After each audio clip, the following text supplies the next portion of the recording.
In 65 AD, a group of Roman senators hatched a plot to assassinate the emperor Nero. It failed, and the philosopher caught in the middle, guilty or innocent, no one is certain, was ordered to open his veins.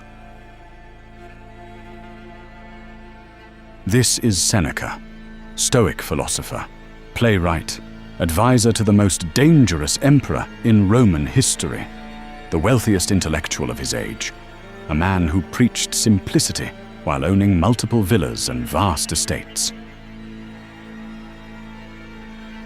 His life was a permanent contradiction. He told people to ignore money while accumulating more of it than almost anyone in Rome. He told people to face death calmly, and then, when death arrived, proved he meant every word. He was born around 4 BC in Cordoba, in what is now Spain. His father moved the family to Rome when Lucius was still a child. Rome would define him and eventually destroy him. He was a sickly child.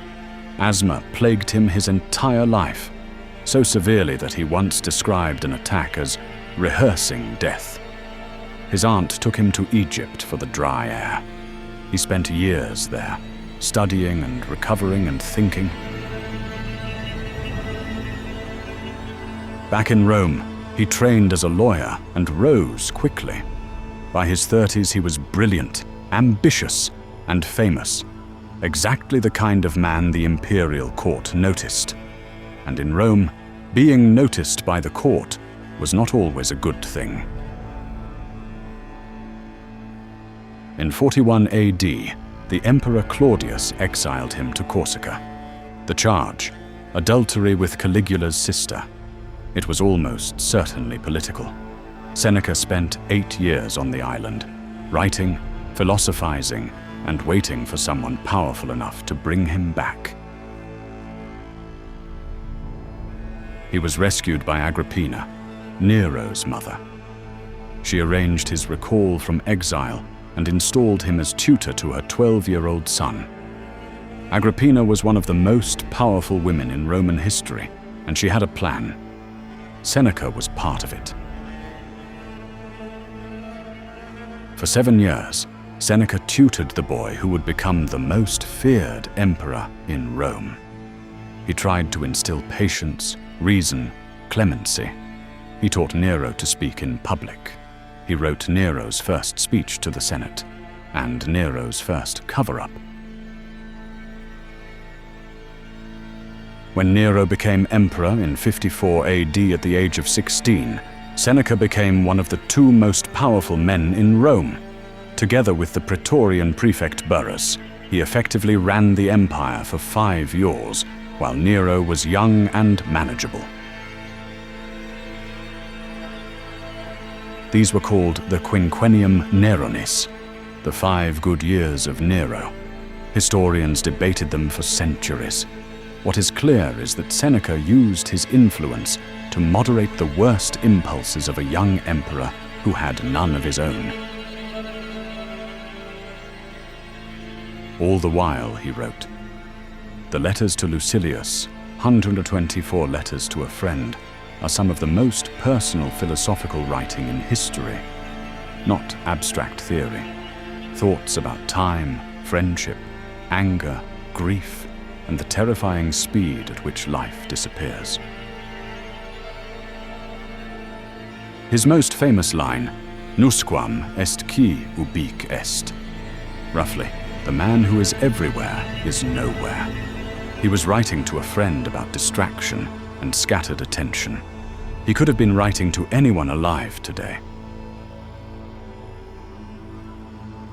He also wrote On the Shortness of Life, perhaps his most urgent work.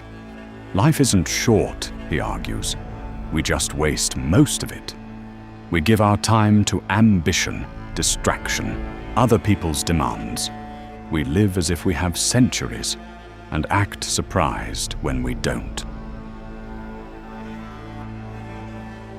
Omnia aliena sunt, tempus tantum nostrum est.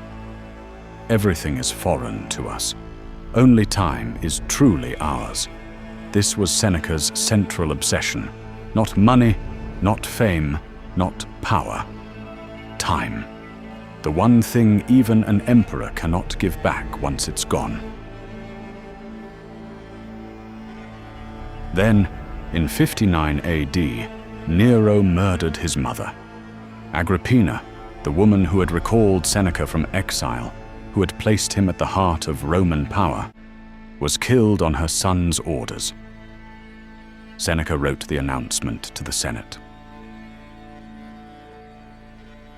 This is the moment historians cannot fully explain.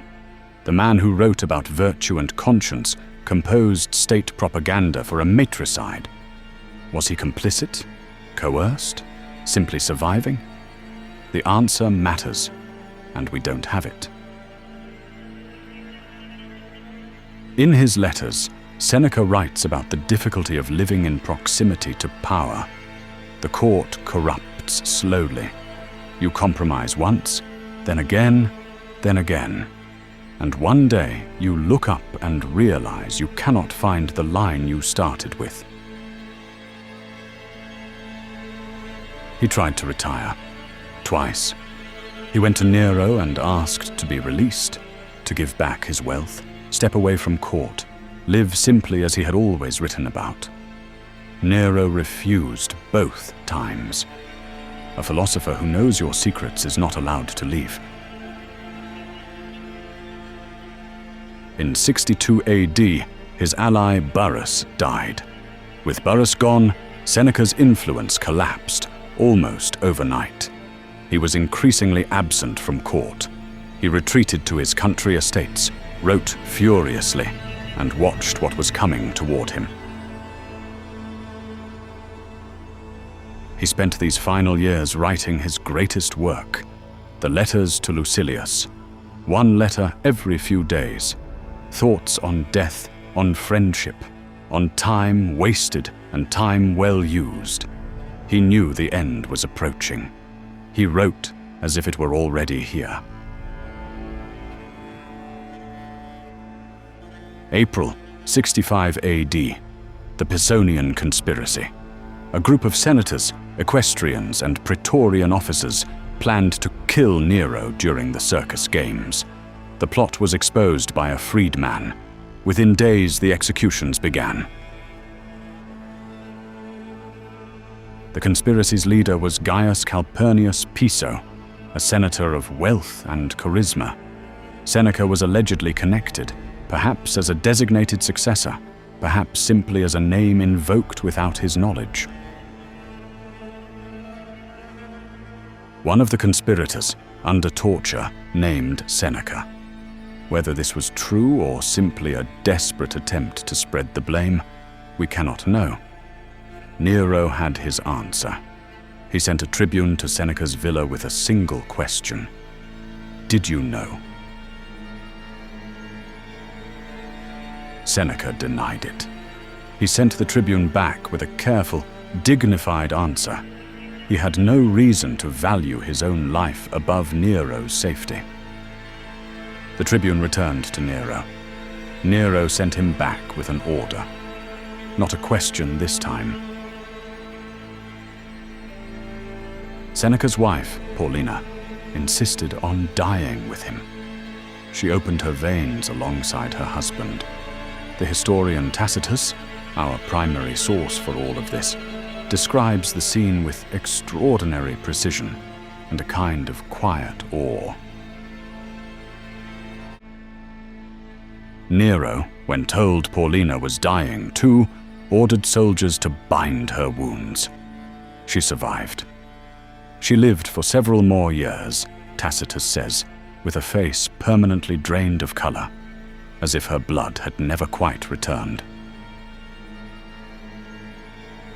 Seneca's veins bled slowly. His old body, weakened by decades of illness, would not cooperate. He took poison. It also failed. Finally, he was carried into a steam bath, where he died by suffocation. His last act, dictating to a scribe. Now look at the Rubens again. The students around him. One is writing. Seneca is still talking.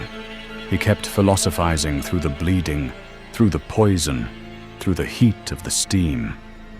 The lesson continued until there was no more air. His body was cremated without ceremony. He had requested this in his will, years before, already anticipating the end. No funeral oration, no public mourning. He had written about this too. The wise man prepares his exit as carefully as his entrance.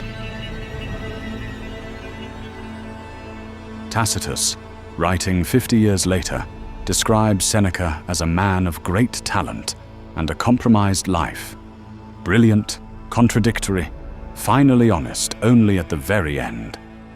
It is probably the most accurate single-sentence portrait of him ever written. The contradiction at the heart of Seneca is not a flaw in the man. It is the thing that makes him so valuable. He knew exactly what a good life looked like. He knew he was not fully living it, and he kept writing about it anyway.